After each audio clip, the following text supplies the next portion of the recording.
रहमतुल्लाह अलैह दरवेश थे दिल्ली के, बहुत सारे लोग मुरीद थे। एक बड़ा खिदमत गुजार मुरीद था, मजदूरी करता था, गरीब था। तो 6 बेटियां थी उसकी। हजरत साहब के पास रोज आके कहता, हुजूर बच्चियों के लिए दुआ करें, अल्लाह कोई असबाब पैदा कर दे। एक बच्ची की शादी का खर्चा 1000 दिनार है और मैं गरीब हूं। हजरत साहब दुआ कर देते। खानका शरीफ के थोड़े ही फासले पर, हजरत जहां बैठ के मुरीदों की तरबियत करते थे, उससे थोड़ा ही फासले पर ना एक ईसाई रहता था, बड़ा मालदार था, बड़ी सारे ऊंट, गायें, भेड़, बकरियां रखी हुई थी और हजरत शरफुद्दीन रहमतुल्लाह अलैह की बड़ी मुखालफत करता था। और ये जो आपका गरीब मुरीद था, ये उसका पड़ोसी था। एक दिन बुला के ना उनको कहने लगा कि तू किधर जाके जो है वो टकरे मार रहा है, वहां से कुछ नहीं मिलने वाला। वो तुझे क्या देंगे जिनकी खानका खुद चंदे पे चलती है, मदरसा चंदे पे चलता है, मस्जिद चंदे पे चलती है, तेरी बेटी का मामला कहां हल होगा? तो उस दरवेश ने कहा कि तू मेरे पीर को नहीं जानता, तू अजय मेरा महबूब नहीं डिठा, तो पता नहीं ना, तू इस रास्ते का मुसाफिर नहीं, तू नहीं जानता। उनका बस चले ना तो वो हर कीमत में मेरी बेटियों की शादी करा दे।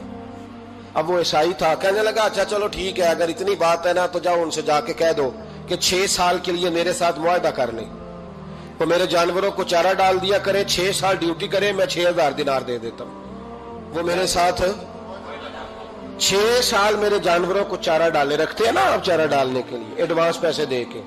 अब तो लोग उन्हें भी गुलाम ही बना लेते हैं, बड़ी थोड़ी तनख्वाह देते हैं, जुल्म करते हैं, पूरा मुआवजा नहीं देते। हजरत शेख शरफुद्दीन के बारे में वो कहने लगा, जो अपने पीर से जाके कह के मेरे जानवरों को 6 साल चारा डाले, मैं 6000 दे देता हूं, तू जो कहता है हर कीमत पे जाने को तैयार है। उसने जब ये बात की तो मुरीद ने नाराज हो गया, वो लड़ाई हो गई, गिरबान पकड़ लिया, झगड़ा हुआ, बात बड़ी दूर गई। इस तरह की बात करता मेरे हजरत के बारे में, तेरे जैसे कई मैं वहां काम पे रखा दूं। जब वो बड़ी बहस हुई, बात मोहल्ले में, इलाके में फैल गई, दुनिया ने सुन ली, तो शेख शरफुद्दीन तक भी पहुंच गई। इस तरह झगड़ा हुआ है। लोग सो गए इशा की नमाज के बाद। हजरत साहब ने ना सर पे कपड़ा लिया, उस ईसाई के दरवाजे पे दस्तक दी, वो बाहर आया, फरमाने लगे लोग तो सोच समझ के मुलाजम रखते हैं, तूने भी तो सोच ही लिया होगा, तभी तो मुझे ऑफर की है। तू अपनी ऑफर पे कायम है? वाकई मुझे रख लेगा और 6000 दिनार दे देगा?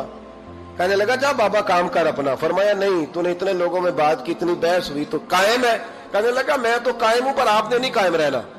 फरमाया मैं सोच समझ के आया हूं। उसने कहा आप ड्यूटी करेंगे, भैंसों को चारा डालेंगे? फरमाया एक शर्त, बस जब अजान हो जाए ना तो मुझे रब की नमाज पढ़ने की इजाजत दे देना, बाकी सुबह शाम जो तू कहेगा। अगर उस गरीब की बेटियां ब्याही जाए तो मुझे और क्या चाहिए? उसकी 6 बेटियों का बोझ है उसके सर पे, तू मुझे रख ले। अल्लाह अकबर। वो कहने लगा चले पे मेरे साथ खते बंदगी कर ले। आजकल हम स्टाम करते हैं, उस जमाने में खते बंदगी होता था, गुलामी का खत, काजी शहर के पास, यानी उसका ख्याल था कि चलो स्टाम की बात करूंगा तो भाग जाएंगे। फरमाया चल मैं तैयार हूं। काजी तक गए, तय हो गया, 6000 दिनार दे दिए। हजरत ने मुरीद को बुलाया, फरमाया पुत्र ये ले जा, जा मेरी बेटियों को रवाना कर दे। कहने लगा हुजूर ये क्या कर रहे हो आप, कुछ सोचे? फरमाया यार जब तुझे बेटा बना लिया तो फिर मेरी पोतियां तो लगती हैं ना, मेरा हक तो बनता है ना, जा जाके ड्यूटी कर, उनको ब्याह दे।